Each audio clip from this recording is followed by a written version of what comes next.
Welcome back, everyone, as we dive back into our study of the Irish potato famine using extra histories. Great series. We are on episode 3. If you did not see the first 2 episodes of this series, there's a link in the description below that will take you back to the beginning. Also, a couple of quick things I want to let you know about. My second episode from my visit to France is out.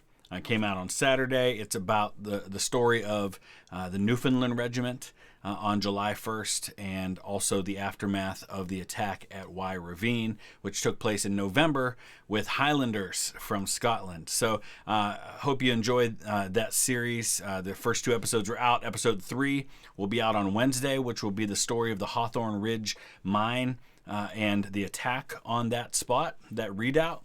So I'm very proud of how that series is turning out so far. I hope you'll check it out. I'll put a link at the end of the video for you to check that out. Also, I just started a new series on my gaming channel on Crusader Kings 3, starting as the Count of Augsburg, hoping to recreate the German Empire. So if you're interested at all in gaming, if you like that medieval time period, check that out. It's History Guy Gaming. The link is in the description of every one of my videos to the gaming channel. Let's go ahead and dive into part 3 of the Irish potato famine.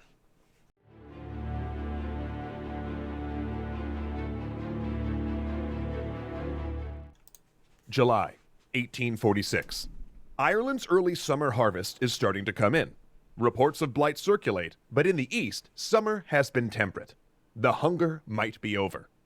Lightning rends the sky. Water drops like a guillotine. An unhealthy fog blankets the land, and upon seeing it, one fisherman tells a newspaper that it's the wrath of the fairies. I knew it by the signs they were coming. And perhaps he's not far off, because a tiny, malicious organism is riding the rain. The water washes fungus spores off the infected leaves, carrying it to the ground.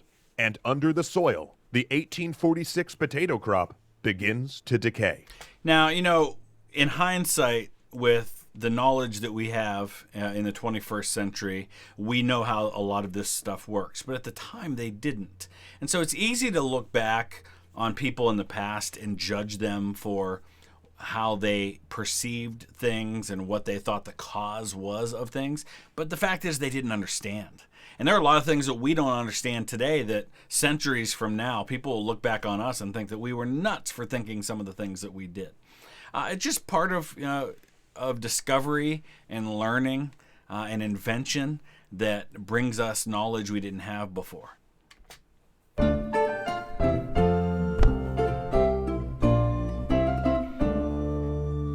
In January 1846, Daniel O'Connell had stood in Parliament and warned that Peel was not doing enough to fight the famine. Peel being the former Prime Minister in the UK. There are 5 million people on the verge of starvation, he warned. And I'm speaking from the depth of my conviction when I say, I believe the result of neglect will be death to an enormous amount. Now, 8 months later, Peel was gone, and the government was doing even less. Hunger began pulling Ireland apart. Mothers starved until their milk gave out and their babies died. So, we've talked about this before, but in these situations where you have these big catastrophes, calamities that unfold, there are always going to be the folks who ignore it, either because they don't think it's real or they don't think it's serious or they just don't care. And you're always going to have those people who are the voices crying in the wilderness that are screaming at the top of their lungs, this is bad, do something. And it's only in hindsight that we can often see, because there are plenty of times where the people screaming, this is bad, do something, are wrong. And it ends up not being bad. And the people who ignored it were right to ignore it. But it's only in hindsight that we can look back and say, man, this guy knew what he was talking about. These other people were nuts for not doing something. Men who had survived off food depots and public work projects found succor in neither. Orders had been given to food depots to preserve their grain until December. It didn't matter. People arrived at the depots on foot, shoeless, having not eaten in days. Depots relented and passed out cornmeal, but their reserves were getting low. Gangs of men carrying shovels marched into market towns demanding work. Again, it's easy to judge people ganging up with shovels demanding work, but put yourself in this situation for a minute. I'm a dad. I'm 44 years old. I've got 3 kids, 2 teenagers, and a 9-year-old. If I suddenly could not get food, like I literally just could not get food for my family, and I'm watching my wife and my kids slowly starve to death, and all of the disease and illness that comes with not having proper nutrition, what wouldn't you do for your family if you know that's what is awaiting you? So it's really difficult to fairly judge people who are in such a desperate situation for what they might do in order to survive. Food availability was not the problem. Amid the famine, bread sat in shop windows, and Irish merchants exported tons of beef, grain, and oats to England. The government refused to intervene, so, across the island, starving peasants did instead. In County Waterford, an armed militia blocked 2 barges that were transporting Irish grain for export. That done, they moved into the town. So, people are starving on your island, and wealthy merchants are exporting food to other people. Food that could save the lives of people on your island. No wonder they armed themselves. I would have too. Beating merchants, stealing bread, and lighting buildings afire. A unit of dragoons ordered them to disperse. When they didn't, the soldiers opened fire. 6 bodies lay in the street. Yet as Ireland reeled towards famine, in London, Sir Charles Trevelyan was retooling his relief plan to be less generous. Trevelyan was a legend in the civil service, incorruptible, pious, and hardworking. But he was also a workaholic micromanager. And I've had a few people comment, people saying, hey, in Ireland, that's not a name that is thought of too highly around here, Trevelyan. Steeped in the Victorian belief that poverty was the sign of moral failure. To Trevelyan, the Irish problem, the fact that Ireland remained trapped in a cycle of poverty, violence, and rebellion, lay in the Irish character. They were lazy, rebellious, and took no initiative, he thought. I'm guessing Charles Trevelyan didn't actually go to Ireland and see the situation for himself, because he sounds to me like a guy who's judging based on what he thinks he knows, based on preconceived notions he has, rather than about the real situation on the ground. And this is one of the reasons why you can't judge a situation without experiencing it for yourself. Inevitably, you will see things differently when you experience it for yourself. I'll give you an example, and it isn't related to this, and I hope you understand where I'm coming from when I say this. Years ago, one of my first years that I was traveling around speaking in schools, I went to speak at a school in Georgia. And this was a school with a nearly 100% minority enrollment. Almost all African American, some Hispanic as well. I walked in, and I was literally the only white guy in the building. And immediately I felt uncomfortable. And it had nothing to do with them. The people were great. It was all me. It was, man, there's nobody here who looks like me. Are they going to connect to me? Are they going to understand me? Am I going to understand them? And you know, as I'm talking to these kids, and I hear this one boy stand up and he starts sharing his story about how his sister had been murdered when he was at a party, and he was downstairs and she was being murdered upstairs. And I'm like, man, I don't know the first thing about life like that. I grew up in basically an all-white school where we didn't have problems like that. There weren't gangs, and there wasn't crime rampant in my neighborhood. And you know, I didn't understand at all. I had no idea what these kids had been through, because I'd never been in a situation like that, and I'd never been to a place like that. And so it opened my eyes to such a degree, and it also helped me to understand what it's like to be the only person who looks like you. You know, imagine being the only black kid in an all-white school. He probably felt the same way. And it wasn't that the white people were bad, and it wasn't that he was bad. It was just that he was different than everybody else. And I understood that for the first time being there. And, you know, they needed people on the ground in Ireland. People from Parliament who went and investigated and saw what was really happening and came back and told Trevelyan, hey, these people aren't lazy, they're starving, and they're doing everything they can to try and feed themselves.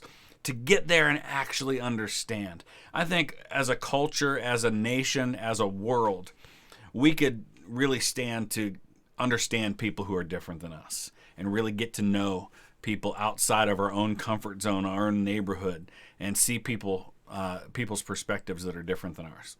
Potato cultivation was too easy, only requiring a few months' labor a year, breeding idleness. And it was prone to failure. And when it failed, the Irish turned to government to feed them. Absent or neglectful Irish landowners shouldered little of the cost. And London feared that the Irish were becoming habitually dependent on government aid. To save Ireland, he thought, it needed modernization and agricultural reform. He dreamed of an anglicized Ireland, like the one that existed in its cities and market towns. One with English-style capitalism and a market economy, like theirs. And there's nothing unusual about that. This is something that's been done all throughout history, going in and trying to change the culture to make it like yours. The Romans did this with the Celts. You know, they went and started to Romanize them. A lot of the different groups of people that they would conquer, they would start to try to Romanize them. Obviously, it was done here in North America with trying to civilize Native Americans. And they're trying to be done here with the English trying to make Ireland more like England. To serve as a trade partner. He wanted to sweep out Ireland's communal village life and barter system, replacing it with a workforce that worked for wages rather than potatoes. One where they earned money to buy food. Trevelyan saw this blight not as a disaster, but a God-sent opportunity to remake Irish society. And he was determined to make the most of it, no matter how much suffering he had to inflict. Great guy. In fact, Trevelyan had studied under the economist Thomas Malthus, who argued that when a population outstripped food production, starvation and death was a natural and proper correction. So it's like thinning the herd is what he's saying. When you got more people than you can feed, well, you know what? Some of them are going to die. That'll solve the problem. No big deal. When Malthus put forth the theory, he was thinking of Ireland, and Trevelyan agreed. That belief in Malthusian principles, alongside a commitment to non-intervention in the free market, would plunge Ireland deep into famine. So when Trevelyan rolled out his reformed relief plan, it was no surprise that its primary mission was not to feed the starving, but instead to protect the free market, prevent abuse, and teach economic lessons. When food depots reopened, the poor found that the cornmeal was no longer sold at cost. That, argued Trevelyan, undercut local merchants. Now it was market price. All food depots would close, except those in the West. And Trevelyan insisted that any maize purchased come from British merchants. So a lot of this, it reminds me some of what happened with the American Revolution, where the British government comes in and says, you can only buy tea from us. You can't get it from other places. We're not, so it's funny because they talk about free market and they're talking about laissez-faire.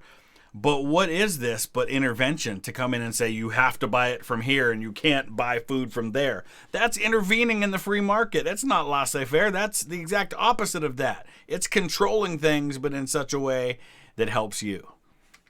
Not American ones. When the public works began again, job seekers discovered their new wages were based on performance rather than a flat daily fee. And even the highest wages couldn't feed a family. The wages themselves were supposedly funded via a tax on Irish landlords, but many landlords had little to spare. And due to multiple levels of bureaucracy, meant to prevent fraud, the road crew's wages often took weeks to arrive. And finally, there would be no intervention in food prices. Laissez-faire economics would rule. High prices, Trevelyan argued, would attract food imports. But, you guessed it, they didn't.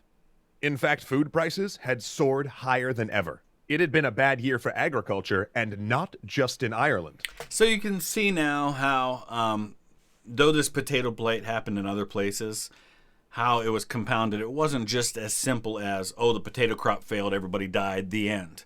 There were a lot of other factors that turned the failure of this potato crop into the disaster that it was. It didn't just happen in a vacuum, as I mentioned at the beginning of this series.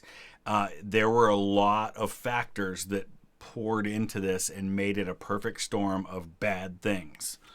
Crops failed across Europe. Countries scrambled to import extra food. And Trevelyan was late to refill his cornmeal. So by the time he grudgingly started looking, there was little to be had. And in Ireland, potato and cornmeal prices doubled. At government food depots, hungry people arrived from miles away, only to find the maize unaffordable. Across the island, small farmers and landless agricultural workers were plunged into immediate destitution. They surged into market towns to beg for food at depots, and they even began entering the hated workhouses, a government poor relief program best described as a prison for the poor. So my great-great-great-grandmother died in what was known as the Dudley Union Workhouse near Birmingham in England. Workhouse was kind of a combination of homeless shelter, nursing home, and a little bit of everything. It was a place that you went because you had nowhere else to go. But it was intentionally bad living conditions because they didn't want people getting a free ride. They didn't want people saying, wow, you know what, I could just go there and live off the government. They wanted it to be the thing you didn't want to end up in. So it was better to scrape by dirt poor on your own than have to go live in a workhouse. The workhouse was meant to be bad. And people did. They had to work. Some people would come and stay the night and then leave the next morning, but some people actually lived there, and they were actually listed sometimes on records as inmates at the workhouses, even though that's not really, it wasn't a jail, but you kind of felt that way. Where they lived while performing mindless work in exchange for 2 meals a day. And workhouses were abusive and inhumane by design, so the poor would only enter as a last resort. Take a shot. I said it right before he did. Yet even they were over capacity. Despite the people's desperation, landlords upped the eviction rate, calling in police and soldiers to throw families out and demolish their homes with the sledgehammer and crowbar. Tenants killed livestock in retribution, and on occasion, ambushed and murdered landlords. Jeez. Evicted families wandered the roads, pitching tents in ditches. Crime rates doubled. This was the season of the gunman. And it wasn't just the small tenant farmers and landless laborers showing up at the food depots. Managers reported small landowners, 10 to 15 acre men, approaching them to request aid, fine clothes hanging off their skeletal frames. This is not just affecting the poorest of the poor now. Now the middle class is also getting really devastated by this. One had even walked 12 miles to an unfamiliar town rather than reveal to his neighbors that he'd gone bankrupt. Blight compounded everything. In small farms, barley rotted in the field. Usually farmers paid laborers to harvest, but they had neither money nor potatoes to offer. And as if that wasn't enough, that winter, a series of blizzards ravaged the island, snow stacking to the rooftops, entombing whole villages. Soon, the new year dawned on what would be known as Black 47. January brought a strange frenzy. Families, hollow-eyed and losing hair, stumbled to the shore to eat seaweed and oysters. They scaled 300-foot cliffs just to steal bird eggs. They could have survived off fish, but they had neither the equipment, boats, nor skill for deep water fishing. So somebody mentioned that earlier. Hey, they're an island. Why aren't they fishing? Well, it's not quite as simple as it seems. And not everybody lives on the coast either. Oh, gosh. I mean, just everything about this is just horrifying. And, again, easy to judge, but when you're desperately starving, you'll crawl down to the beach and eat seaweed. I've seen stories of when cities are under siege of people eating the leather from their shoes in order to survive. I mean, when you're desperate, you'll do just about anything. And by that time, most of the fishermen had pawned their nets for cornmeal. Armed gangs ambushed government food convoys and butchered stolen cattle to survive. By the end of January, 700,000 had turned to working on public works. These famine roads were often a waste. They started nowhere and went nowhere.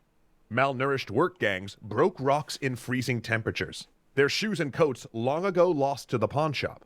And they died there, in great numbers, collapsing beside the roads from exhaustion.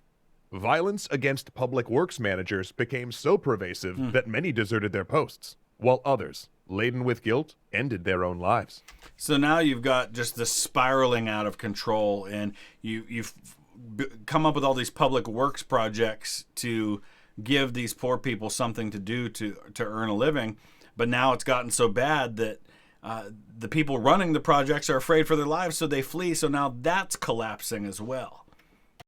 Just wanted to point something out because there are a lot of such things in Ireland. But here's an example to give you a little bit of a understanding of the toll here. So the famine mass graves in Abbey Story graveyard in Skibbereen are one of the most poignant famine sites in Ireland. The pits, as they were known contemporaneously, are the final resting place of up to 10,000 victims of Ireland's Great Hunger. So here it says, in memory of the victims of the famine, 45 to 48, whose coffinless bodies were buried in this plot. And there are a bunch of such things. I'm getting a little bit ahead of myself because I'm sure we're going to talk more about the death toll in 47, so we'll cover more of that later. In a famine, it's not the starvation that kills you. It's the diseases that follow. Typhus, dysentery, fever, and the famine dropsy. Peasants fleeing the countryside carried them into cities, and infection ran so rampant in workhouses, the staff began to quit. Visitors and officials... Just like with the work parties where the guys in charge take off, now the workhouses, which are there to take care of these people and give them a place to live and something to do and a way to be fed, now those people are fleeing. So it's just complete anarchy, just the collapse of society as a whole here. Officials reported seeing villages where the want was so extreme that families lacked the energy to even bury their dead. The Irish funeral, so embodied in the culture, disappeared piece by piece. No one wanted to gather for fear of the fevers. None could afford a coffin, and eventually, even individual graves were dispensed with. Dogs scavenged the burial fields. Amid that landscape of horror, one place stood out as particularly destitute. Skibbereen, in County Cork, became internationally famous for its deplorable conditions. Drought exacerbated the famine, and after a few months, the frantic scramble to survive had passed, leaving only a lethargic wait for the grave. Families crawled across their cabins, too weak to even walk, and a visiting American found himself in a surreal conversation with two young women, as they casually calculated how many days they had left to live. 14, they agreed. Accounts from Skibbereen made the village internationally famous, the face of the Great Hunger, and its ghoulish tales, repeated in newspapers, inspired people around the globe to raise money for famine relief. Donations came from as far away as Australia, and in the United States, even enslaved people and Native Americans raised funds for Ireland. The international outcry finally pushed Trevelyan to act. For months, he downplayed the increasingly urgent and alarming reports from his own officers on the ground, even when they'd rebelled against his policies, selling cornmeal at cost or serving free meals at workhouses. He relented. The British government would support outdoor relief, the opening of soup kitchens and free meal distribution.